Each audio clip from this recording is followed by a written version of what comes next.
back to your short weekend flip, right? Remember, you have one extra assignment over this weekend, including this flip. You just got to get Chapter 1 of All Quiet on the Western Front read, and then we're going to have like a short chapter quiz on that as our warm-up to begin class on Monday, all right? So that'll be like your next quiz assignment, all right? Now, like, it'll be like very, very simple. It's not meant to be very hard. I just want to make sure that you read the chapter. It's pretty easy, okay? Now, anyway, big thing going forward, okay? We are going to start having a lot of discussions about the book, and we're going to start having our assignments that are related to the book with discussion board posts and things like that. Pay attention for an email coming out Sunday. Make sure you read it. But let's go ahead and get into one of my favorite stories from the start of World War I, of course being the assassination of Archduke Franz Ferdinand. Now, for those of you who don't know, all right, a lot of people in every single high school classroom ever, there's a history teacher that's like, and the start of World War I is most directly associated to the assassination of Archduke Franz Ferdinand. All right, now look, just so you know, we've already met Franz Ferdinand, right? We met him a while back. He's all the way over here somewhere. He was like all the way over here. He's the next in line for the Austrian throne. Where'd he go? There he is, right there. All right, so now, that right there is Franz Ferdinand. He is the nephew of, the grandnephew of, grandnephew? No, wait, no, just nephew. All right, so nephew of Franz Joseph, the 84-year-old leader of Austria-Hungary. Much older guy, right? Now, just so you can know this, nobody really liked Franz Ferdinand at all. Like people just did not like him, okay? He was very abrasive. He was hyper-conservative. Franz Ferdinand, anyway, believed that the Slavic people were disgusting. He called Serbians pigs all the time. He thought that liberty was a failed experiment. He thought that everyone should go back to the model that the Russians have set of an autocracy, with an autocratic government, with a czar that has complete control. He wants absolutism back. And so not a lot of people really liked him very much. The only person that really liked him was his wife, Sophie, all right, who was a baroness herself. But technically, since she wasn't of royal blood, people were like, oh, she can inherit the throne. Now, he wasn't even supposed to inherit the throne, okay? This guy's son had actually killed himself. Crown Prince Rudolph, he actually committed suicide in his younger life, leaving an empty slot, which was then going to go to Franz Ferdinand's father, but then Franz Ferdinand's father died, and then that left it open to him, okay? So nobody really wanted Franz Ferdinand to ever be in charge of the Austro-Hungarian Empire. And Franz Ferdinand was very wild in his assertions of how he thought everybody should rule. So just so you know, nobody really was a big fan of Franz Ferdinand in the first place, okay? So the reason why I'm getting into that is this is the match that lights the series of events that leads directly to World War I.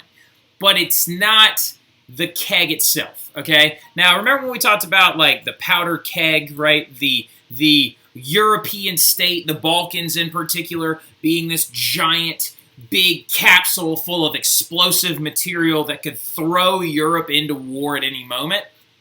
This is the little trail right here. The Archduke Franz Ferdinand assassination is the match that's just like drops onto this fuse that goes and then explodes the whole thing. But remember, World War I has been on its way for decades, all right, because of the effects of the Industrial Revolution, the effects of imperialism and nationalism and the alliance system and militarism and just disheartened Europeans being subjected to like destroyed gender roles that should have been destroyed in the first place. So that, and then science breaking their understanding of the world around them, and then art was changing, and things were wild, and so this was coming. Now again, every war is no war is inevitable. You can always avoid a war. However, Europe was welcoming the idea of the war by this time, okay? So the war starts, quote unquote, with the assassination of Archduke Franz Ferdinand, even though it's not as big of a deal as other historians make it out to be. All right, so now Bosnia, just to give you a heads up, remember, let's go back to our little map real quick, okay? Because look, somebody tell me really fast, how important is a map?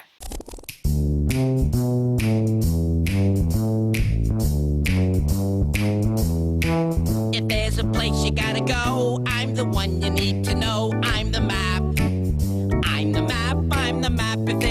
place you gotta get. I can get you there, I bet. I'm the map.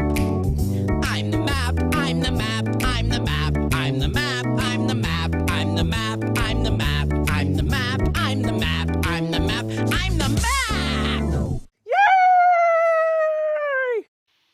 Exactly. It's very important, as you can tell, all right? So thank you, Map.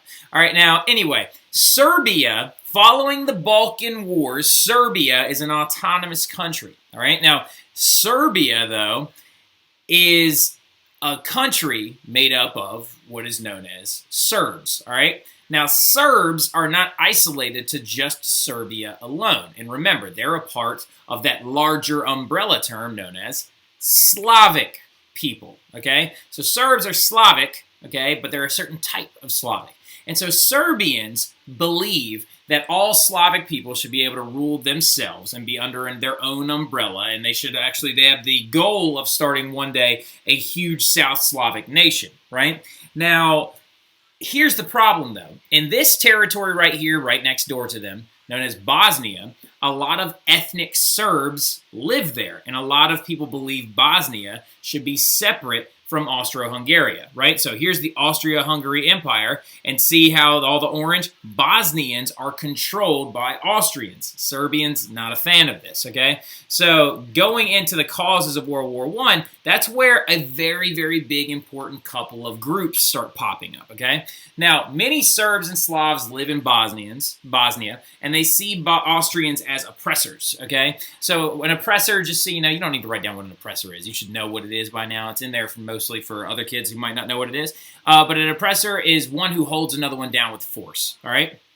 Now, Serbian nationalist groups start to pop up. Nationalist groups. See how bad nationalism can get? It can get so rough to the point that it invites violence and intensity, right? So a Serbian nationalist group called the Young Bosnia, or Young Bosnians, rises up. And they're a very small group, right? There's only a few of them in it. They're mostly young men, all right? Young university students, so they're very idealistic, and they're young, and they have a decent education, so they think they know how they're going to deal with this crazy stuff going on.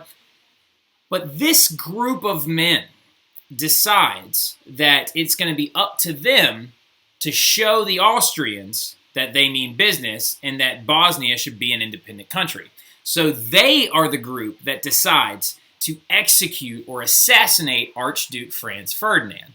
Now, the problem is they're mostly young men, so they don't have access to a lot of weapons or explosives, which was the choice thing for assassinating a person during this time period. If you're going to assassinate somebody and get away quickly, most of the assassins, they like to actually use explosives or small, sharp weapons in crowds. It's mainly so they wouldn't get arrested, because it was pretty much guaranteed that if you got caught and you were arrested, you're going to be executed. Flat out, bar none. One of the craziest ones is one of the ones we talked about like several flips ago, the assassination of Tsar Alexander II of Russia, where they threw several bombs at him. One of them ended up right in his lap and blew him up, right? So they decided to go to this larger group, nationalist group, called the Black Hand, which was a Serbian nationalist group. So as you can tell, Serbia might be a fledgling country after all these Balkan wars and after liberating themselves from the Ottoman Empire, but they were full of nationalist groups and like organized syndicates that were trying to control the government from within inside. They used bribes and they used violence and threats to trying to get their... I need to water that plant. To try and get their means accomplished. The Black Hand is the biggest one. Now, the Black Hand is usually blamed for this assassination, but ironically enough, they didn't even do it. They gave the weapons to the group that did it, all right? So they equipped them with guns and grenades, and they sent them out to Bosnia to go and assassinate the Archduke, because the Archduke had a visit planned for the city of Sarajevo. All right, Sarajevo, S-A-R-A-J-E-V-O, Sarajevo. The Archduke, that's the capital of Bosnia, all right? So, he has a visit planned for June 28th, 1914. Because remember, his uncle, Franz Joseph, the king of the Austro-Hungarian Empire, the Habsburg king, is 84 years old. It's a very solid chance that, Franz Ferdinand's going to end up getting the throne at some point. And Franz Joseph actually does die during World War I. So The trip for Bosnia was planned for June 28th, 1914, because it's supposed to be a diplomatic one. He's supposed to go and shake hands and meet these people and show them that, oh, hey, it's not so bad living under Austrian rule. Look at us. Now, ironically enough, a lot of historians believe that Franz Joseph might have been universally unliked and might have actually been a person that not very many politicians nor people of Europe actually enjoyed. However, some of his writings suggest that he thinks that instead of being a dual monarchy, as in Austro-Hungarian, that he might have been fine with a tri-monarchy, as in an Austro-Hungarian and a South Slavic nation. Wow. He might have actually been willing to work with the Slavic people. Some historians are now, revisionist historians, are now believing that there's a chance that maybe the Serbs shot the wrong guy, right? Like, so maybe they actually executed the wrong man. Maybe they should have gone and found somebody else that was actually directly oppressing them, right? So this is a very, very interesting story, and I love how revisionist historians are taking the understandings of what we believe of history for the last 30-something odd years, and they're taking different views of it. It's one of my favorite things, revisionism. If you want to look into it, it's really good stuff. God, my hair is so long. Now, anyway, so going further, though, the first plan for his assassination was we're going to take all 6 guys from the young Bosnia, or young Bosnians, okay, and we're going to assemble, let's just say, not say Black Hands, should say young Bosnians. They're going to assemble on a bridge, all right, because what he's doing, as you can tell, is he's riding in a convertible car, open-air car, and he's riding around. It's like a small parade, okay? It's a meet and greet, okay? It's a meet and greet. Now, ironically enough, to try and throw off some people, because before they even got there, Franz Joseph was quoted as saying, down there, and he pointed down off the top of a hillside, he's like, they're going to throw bombs at us. It was that common for political pundits and politicians to be assassinated during this time period. He was pretty confident that it would happen.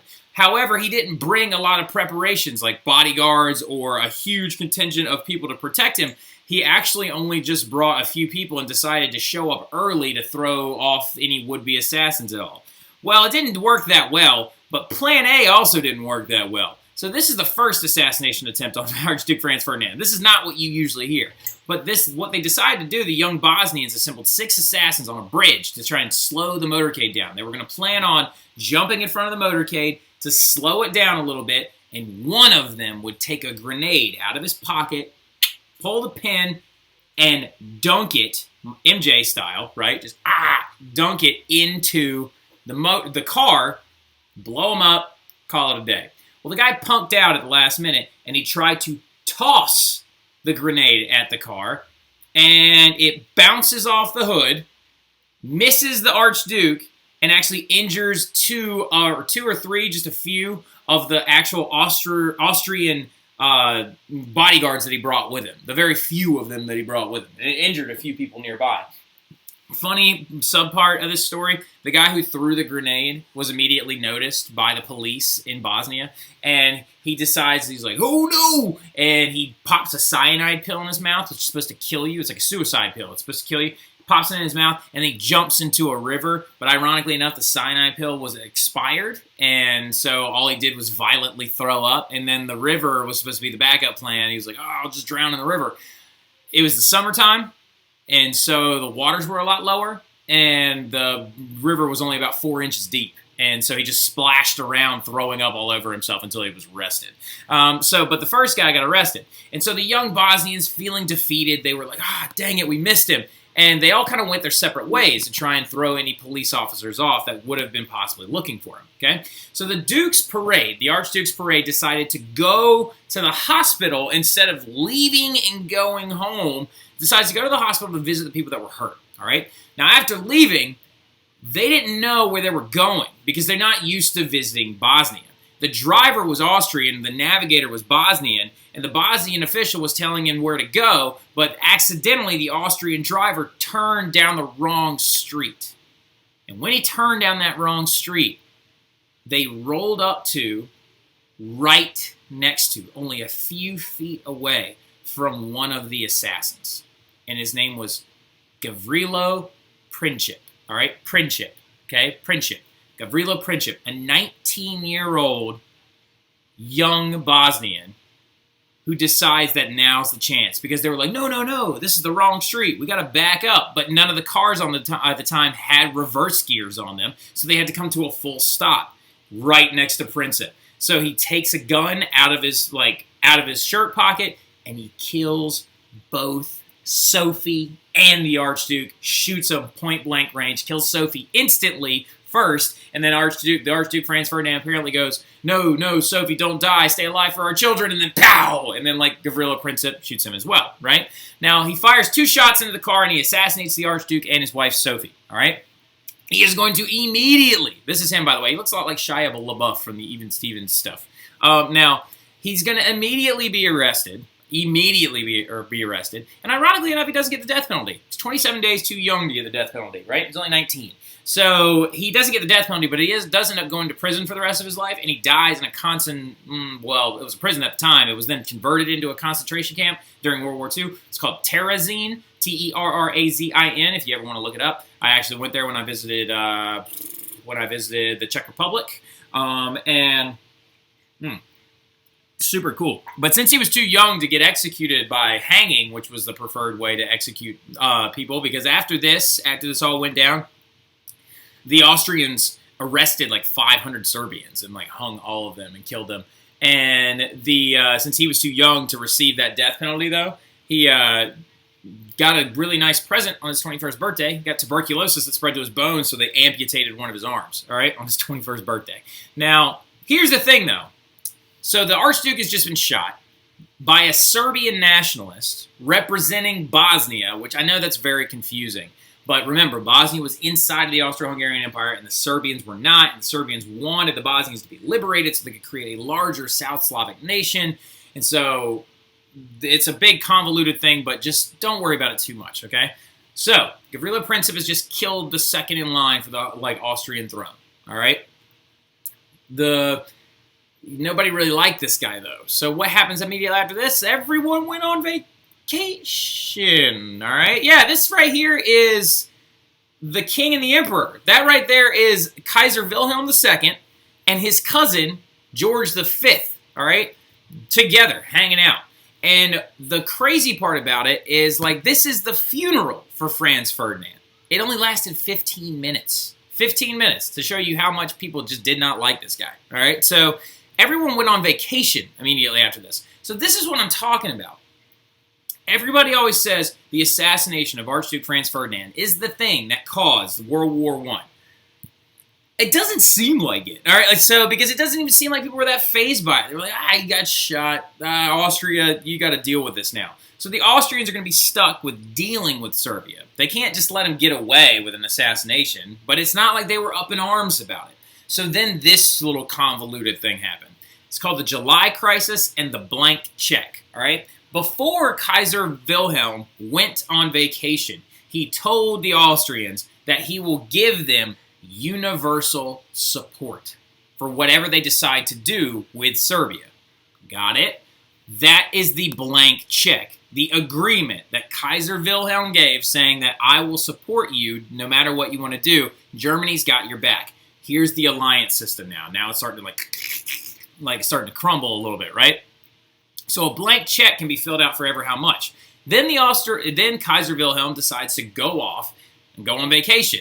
And within a couple of weeks in July of 1914, Austria decides to issue 10 demands to Serbia, knowing that they can't do it, all right? And they could do a lot of them. They decided that they would do a lot of them. But one of them was disarm your entire, blah, blah, blah, blah, and the Serbians were like, we can't do that. And so the Austrians used that as a reason to declare war on the Serbians, right? But here's the crazy part about it. A lot of historians are arguing the fact that they don't think the Germans ever wanted to go to the war in the first place. It's just that it was bad, inconvenient timing, that Kaiser Wilhelm left and went on vacation, and then this blank check was written, and then Austria decides to aggressively pursue Serbia. But remember, who is Serbia's big brother in the East that's massive and has one of the biggest militaries that anybody's ever seen in European history, but they're spread out all over the place?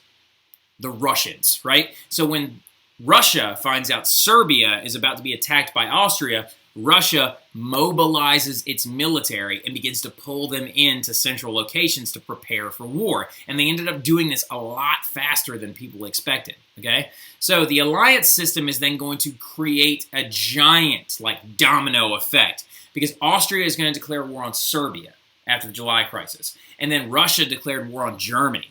And then Germany declared war on Russia. And then Germany, out of nowhere, because he knows who Russia's ally is, declares war on France. And then Great Britain was like, I don't want to be involved. We haven't been involved in a continental war in years. And then a bunch of other stuff happens when Germany decides to then get involved in a neutral country, okay? So here's the thing.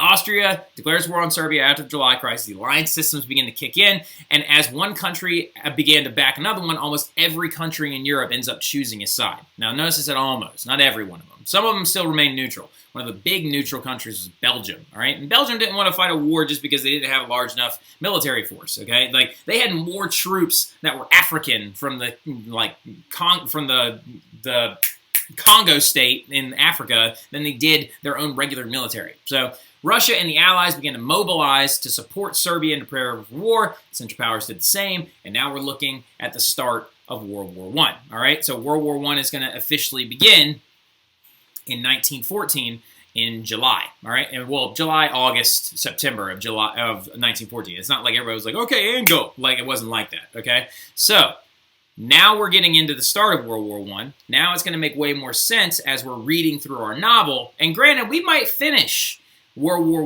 I by the time we actually, get to the end of the book. But the book's only about 12 chapters, so it's only going to take us about, like, give or take 10 days to finish. All right, so, and look, I'm also a big proponent. If you want to read ahead, you go ahead and knock yourself out. You're more than welcome to email me any questions about vocab terms or, like, what does this word mean? But remember, give that book a chance, okay? Read that book because you know I'm going to test you on stuff that is not going to be present in things like Spartan Notes, okay? So I'll have a short Chapter 1 quiz on Monday. Got it? And I'll talk to you guys soon. Y'all have a good one.